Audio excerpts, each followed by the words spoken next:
question. I want you to introduce yourself first. Tell me what your name, tell me what you do. And I'm just start off with the event. Can you explain a little bit more about your event, how it's gonna happen, what you hope to see, and we should just go with the flow and just a real conversation between us. Is that fine? Okay. I'm here with Reverend Paul Sr. Reverend, can you tell me a little bit more about yourself? Well, myself, just say, as you can say, just a child of God. I'm trying to get out here and do something for somebody more than myself. I'm starting one of the first, maybe not the only, mobile ministries. Along with it will be God's Tailgate Talent. Now, this Tailgate Talent, you'll be able to come with your best performance for God. He hears what you say and do on the streets. So he wants everybody to come. So whether you can sing, rap, dance, comedy, anything that you can do that's a God-given talent. We're going to be providing a 14-foot box truck with a VIP seat inside. So that electric tailgate lift on the truck will actually be a stage.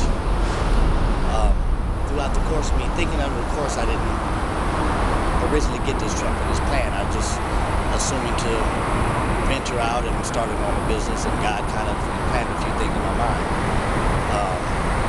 I know in the near future I have a few novels that I'm trying to get published.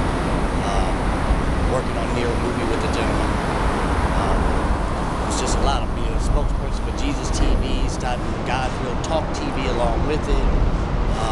Wow, it's just a whole lot of entities.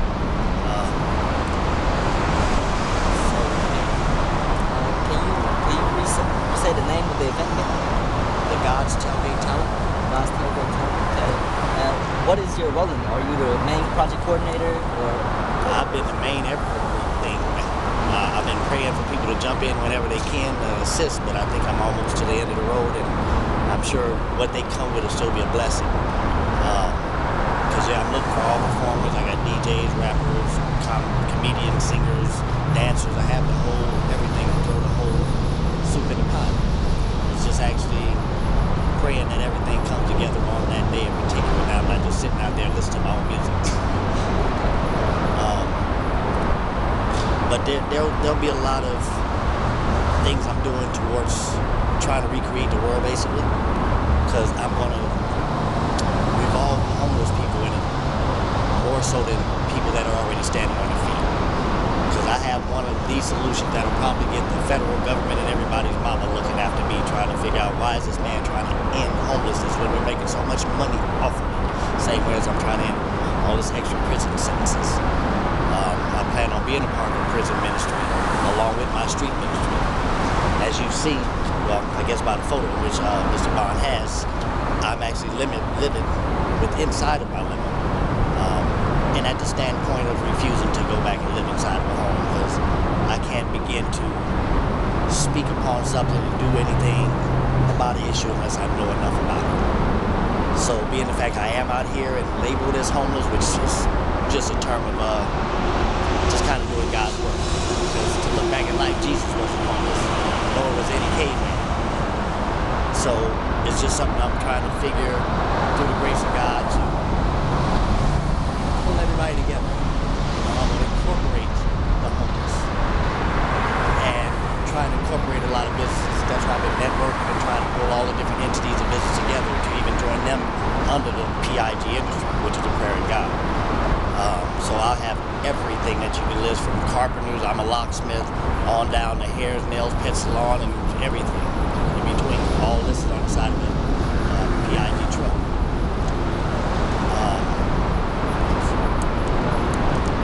After your event, what do you hope to see afterwards? Like, what are the steps you're going to take to achieve what you're trying to do? Well, I'm only looking for the blessings. I can care less if I put an extra line in my pocket. Because the way I plan on doing it, I figure everyone has a chance, as I indicate, to step up to the stage, which will actually be an altar before the show actually begins. I'll give a mini service, and as they do in churches, which I don't agree, I'll pass that bucket around. And every time somebody gets up and they perform for God, I'll pass that bucket around. So therefore, if they need that money in that bucket, keep it. Give a little bit back so I can keep everything going. But you keep the rest. If you don't want it, donate it to somebody of your favorite choice in the audience. Because I'm sure there'll be a whole group of homeless sitting over there to the side, probably congregating by themselves, and all the people that have, that don't have, and so on. So it's not something I can generate something from it. Because God has blessed me with a voice to sing, like 40, 50 different voices. I'm labeled as a through control singer, which is actually a freestyle singer, so I can sing you a 24-hour song if you like. You give me one word, I can take boys and make an entire song that fast, you know what I mean? So, along with writing 4 novels, 2 kids' books, half a book of poetry, about 1,000 patentable inventions, I'm not going to be hurting for money. I got my Class A license, I'm an ex-locksmith. Money is not going to ever be an issue in my life. So therefore, living on the street, it is an option that I'm taking upon myself. Because I know I can afford, if nothing else, to go stay in a motel if I wanted to. But I have a lot of friends, and as I call them, family, all around. You'll probably be adopted as one also. You know, because that's just how close I get to people. I meet people in the see how I'm doing the street, or come inside and take a shower. You know, want something to eat. I feel like Jesus. Because he was the only one that I know of that can actually accommodate that actual step and get in somebody's house without coming with nothing. Just a friendly, smiling conversation, a word about God. You know, and most times I don't even have to give up that. They just know that I'm God sent, and that's good enough. So yeah, the main thing, like I said, I want to come out of it is just a little more peace. Not just for Sacramento, but for all around this world. Because everybody around this world actually comes to Sacramento. And that's what I've been blessed to see. And what actually has me on the whole everything for the prayer in God is for what it stands for. It's at PIG. But it's Paul, Ivan, and Gennady. Gennady and Ivan are 2 Russian boys that are locked up in a state prison system as I speak. One of them's actually in deportation courts right now, and he got happy just the other day to find out his paperwork. He is deported by paperwork, but he doesn't have to leave for at least a year, and he's excited. Because over in Russia, I don't know about your country, or I know about mine, they're not going to chop your head off for getting deported. They're not going to tie you up to a couple of horses and yank your limbs off for being deported. But to pull up on YouTube, Russians do that. So that's why I started the prayer in God, because I actually want to stop them from killing my child, my friend, my everything, you know what I mean? And Russians not even jumping on their own bandwagon. I don't know why, in a sense I do, but there's no reason why when that child was a child of God, and I made him a stronger child of God since he went in there. And being the fact he went in there, he brought back my memory. Because I was ordained in 1999, so incarcerated while doing so. Now you think that'd be some kind of a special moment not to forget, but I forgot about it. Got incarcerated again, got out, seen church, and I forgot that I was an ordained reverend until last year. Not even a year and a half yet. So everything has just been like, you hear all the things that's coming to be. I'm gonna be in a movie. I'm being interviewed. Why me, God? And that's the name of the book. It's called Why Me, but I put God, why me? Because I don't understand. It's a fiction, non-fiction story. You know, about a superhero that's homeless. He made me the character of the book. Now he's only homeless in his home. He starts as a child, as I did in South Central Los Angeles. Now when he moves, well, his mother died at a young age in South Central. So once she died, he used all his money to actually accommodate everything that she needed in order to be buried properly. So he gave all his money at 16. He had to move away, and things led him to a life of crime in which he didn't know was actually going to be as serious as it was. He got incarcerated, lived the life of a homeless person. But his way of actually coming to save people and save the world was why he was in his coma. He had the ability that some superheroes have, and that's to move at the speed of light. But he had the image forming ability. I mean, he could be talking to you for 2 seconds, just see you for half a second and walk away, and he has your whole entire image. Now, while in his coma, he became people of power. He became Obama. He even became Oprah. He became every president around the world, prison wardens, religion, everybody. He became everybody that had a power to speak up above everybody. He became that image, so he could snatch that microphone, tie them up, gaffle them up real quick, so he could end the world's problem and cause some peace around him. He comes out of his coma, see, that's all he did was sleep through. But he woke up to be able to save the world another kind of way. And of course, they're working around that same way now, the all-American dollar. And he works it because he inherits actually $3.5 billion throughout the story. And he realized that the only superhero that we can ever be on Earth, we can't fly, We can't do nothing above and beyond God's expectation of man. But Jesus Christ was our superhero. And it's amazing how I wrote that story before I remember I was ordained in 2005. So it's like God kept his eyes on me, even though he knew I wasn't keeping my own eyes on me. So that's a lot to take in. I told you, be a mess coming over here talking to me, bro. I like that story though. You gotta give me a copy. I gotta buy one of those copies this year. For which For your book. Oh, Like that. definitely. Hey, I like that story. It's unique. Yeah, it's something reaching outside the realm. I mean, they tried to come out with the Hancock movie. Yeah. You know, it downgraded my boy. Now, I was locked up with Robert Downey Jr. when I was in court. Now, you was never cracked. You should have been the homeless superhero like Will Smith was. And he should have been Iron Man. Because I don't know if the cartoon said if he was white or black, but it shouldn't have been Robert Downey Jr. Not that I'm mad at him, because we spoke with friends in prison. But right is right. Like, geez, why you gonna have kids believing in something if they pull up your pants? Now they, ooh. No. But once again, I guess that leads me to the fact that I have a record. And I pray that people don't judge me so I can't actually be that limelight in their life. And I guess I should actually back up what I've told about Robert Downey. Yes, you deserve to be a superhero. Because God forgave you as soon as you forgave yourself. Yeah, gotta forgive myself. Back to the event, where will be hosted again? This event will be, how can I say it, all over the place. You might not be able to come out your house on Sunday morning. I might pull up there and have service right in front of your door. Because the traveling 14-foot box truck. As long as I got gas, I'm on the road. I'll be doing after hours with it. Because I know Sacramento shuts down, and then a lot of the things go on and wrong after the hours. You know, I was just explaining to a gentleman at AMPM last night. I was robbed in that AMPM when I was 18 and brought back the whole handicap door by the guy walking in the door, and he stood up straight. Wasn't handicapped no more, and he robbed me. You know, so Sacramento's always just shut down after 9 o'clock. They harass you after 10 o'clock. You walking down the street, if you ain't homeless looking, they are harassing you. What you doing out here? Like we all supposed to be on a Sacramento curfew. We grown. But yeah, I have to change something. Because they want the city to be so much bigger, so much better. Everything's no jobs. Well, you don't have nothing open after hours. You create a swing shift, a graveyard shift, or nothing. If you ain't working at an AM, PM, a Denny's, you know, or something like that, you ain't got no 24-hour jobs. So it's kind of sad for a city that's supposed to be the capital of California to be so dead. So dead. I got to bring some kind of limelight. I'm gonna even limelight this to where you can see now the way it looks. Give me a couple of months. I'll beautify this whole little area right here. Already got the chance to come down here and landscape all this, bro. Oh, watch. I'll decorate on the other side of that fence. Party, come by. Yeah, because I'm gonna have my tailgate truck parked right there. I have Mazda parked right there. That's my neighbors. That's been here for a minute. They already know. That's my security. Parked over there. Keep the dog on point. So, yeah, this will be where I'll be for a while. So there'll be all kind of events probably going on now. You don't believe that, you know, because I want to bring it to where it starts. I mean, when the world has this problem, and it's going to have them soon enough, we can see it. Where are the people that have money gonna go? To the streets. They nice cars gonna run out of gas. They so-called weapons ain't gonna have no bullets. And they gonna be on the streets with all these nice diamonds and furs and everything else that you got that you want to carry.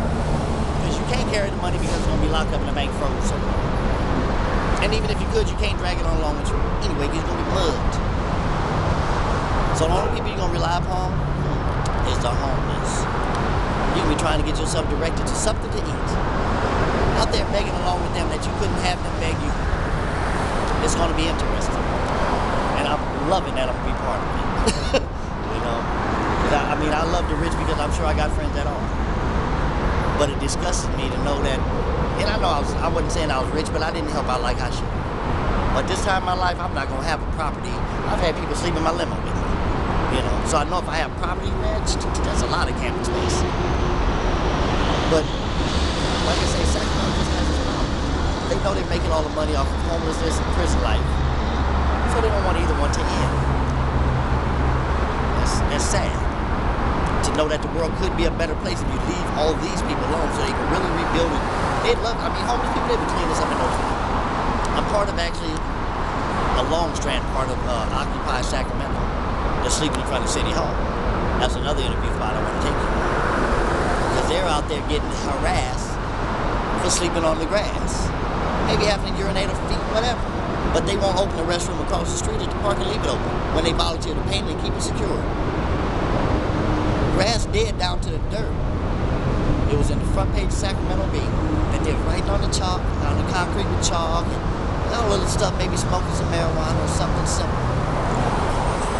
And how the grass is dead. Now me, I got my camera, and then Sacramento Bee popped up and I got her on camera. She's writing a little editorial. I got her. Channel 3 pops up. I got him and the cameraman. And they all don't have no solution. They both spoke to me. Took pictures or whatever in my living room. And then a lady stepped out of the city hall saying, well, you know, I'm really with you guys, and, you know, I know it's going to get better for you guys, and, you know, but we got to do something about the grass. And I'm standing in front of another side of the property that they moved over to. And I went straight to the ground to see how moist that is, and that the grass is still green. And I focused back over there, and it looked like the Sahara Desert. And I went back to the lady, like, well, did you ever think to water the grass over there? Well, well, the maintenance, we've been having trouble. Oh, so you mean you couldn't just have had them move over here for a week, high maintenance that, and move them back and forth? I'm sure you didn't have to rent a U-Haul for nothing to da-da-da. You didn't have nothing to say. Because they know they've made it. Just like I'm looking at this here, it's the same scenario. They save money when they got issued. They got water sprinklers back there. Why are they back there if they're not on? To keep that water. Why do they have them in front of City Hall if they don't want to be water? Because they know if they cause that problem, they're going to save money right here. They're definitely going to save money in front of City Hall. What happened to that money? Where's that money going? For these months and months and days and weeks and whatever that these homeless people are occupying that space and letting it out. Because they're not cutting no trees, no nothing. See, and this is the thing that I'm going to throw right back in their face. Why don't you donate that money to the homeless and they'll take care of this problem? Yeah, it's just, it's a lot. You keep me on this camera all day, I'm telling you. Yeah. That's a lot to think about. This event, I really like the sound of it. Probably attend one or two, the whole thing. And as you say, you'll be moving around place to place. Will there be like a direct place where people can actually look forward to go see? I'm praying that I'll have a permanent spot sooner or later where there'll be a normal meeting, and maybe from there we can direct, okay, this weekend we'll be here. A different type of, whatever, you know, because I'm going to be at whatever amount of inner city events that they have going on. It's just getting past the paperwork. I'm broke, living in my car. If I had the money, yes, I would be able to tell you exactly where I'm going to be because the paper would allow me to do this, that, this, that. But for now, I'm going to Freeland. I'm hitting up the outskirts of Sacramento. Yuba City, Stockton, and everywhere else already have predestined rappers and singers and, you know, everything all over these little cities. And that's going to be an unzoned area where we can be as loud as we want to because the chickens, cows, and ducks or whatever out there is not going to call 911. So this 14-foot box truck with surround sound, 412s, outside and everything is going to be out there super loud. So even inner city events, they just might not want me in inner city, but I even see here. Okay, this more than likely, I can say that, right here between X and W on 3rd, downtown Sacramento, will be pretty much a good permanent resident. When do you hope to start? Well, I'm praying within the next week, 2 weeks at most. The truck's already at the small shop getting its last thing, carburetor getting rebuilt as I speak. Everything else is done. It's got the VIP seating. Finally got a hold of one of my friends so he can rewire everything and get it ready to go. And then it's just advertising on the exterior. And the rest is God's hand. They'll call everybody as they need and I'll be right behind them. How do you expect your first event to look? What do you think it will look like? What do you expect? I think it's going to be an astronomical amount no, I mean, I'm looking at this perspective because typically when you go try out for a talent show or whatever, I'm not expecting to get anything. I'm not trying to charge you, but I might have you just drop $1 because you're going to get it back. But you're starting it off with $1. So you can get up there, we're going to pass the bucket around, you can get that $1 plus. But it's just something to guarantee that everything keeps going, just like they do in one of the churches. I don't want to name it. But he has everybody in the entire church. There's a lot of people in this church. Give up $1 so we can keep the flyer and everything else going. You got 5,000 people in that church just to have money by now. Why are you still asking for money? I don't like commercial churches. That's why I want to make it commercial for the congregation. Because if I'm in a building, of course it costs more for all this expensive lights and stuff. But if I'm outside, all I need is one light shining on that truck. That's it. Morning, noon, or night, bro. In the daytime, sunlight is got me. At nighttime, all I need is one spotlight. And there's light inside, and that's the best way to be able to see. You got one light, and everybody else is in the dark. Until you step up to the light. You know? So, yeah, this is going to be big. It might start off at small, just like me starting my limousine. It's starting off small, everybody think they worry about it, but it's a limousine. I can pick up anybody. I can decrease my price and pick you up for $5. You know, I'm going to make a living. And that's the same I look with Tailgate Talent, because it's not just going to be a ministry. It's not just going to be a talent show, but it's going to be a locksmith show. It's going to be everything. Carpentry coming out of there.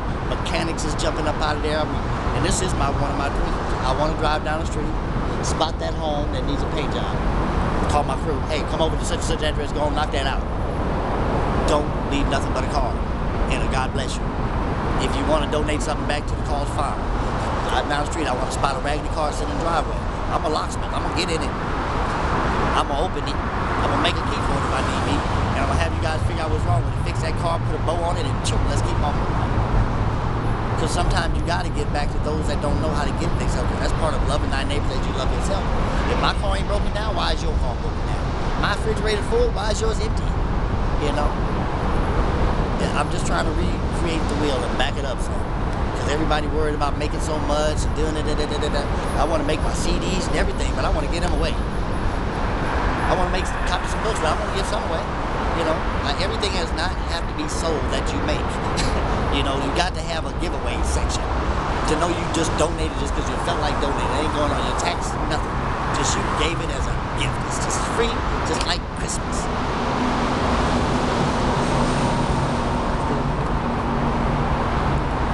Oh, that's a lot. I was going to break it down little by little for some notes, but I think I might just post the whole interview up there.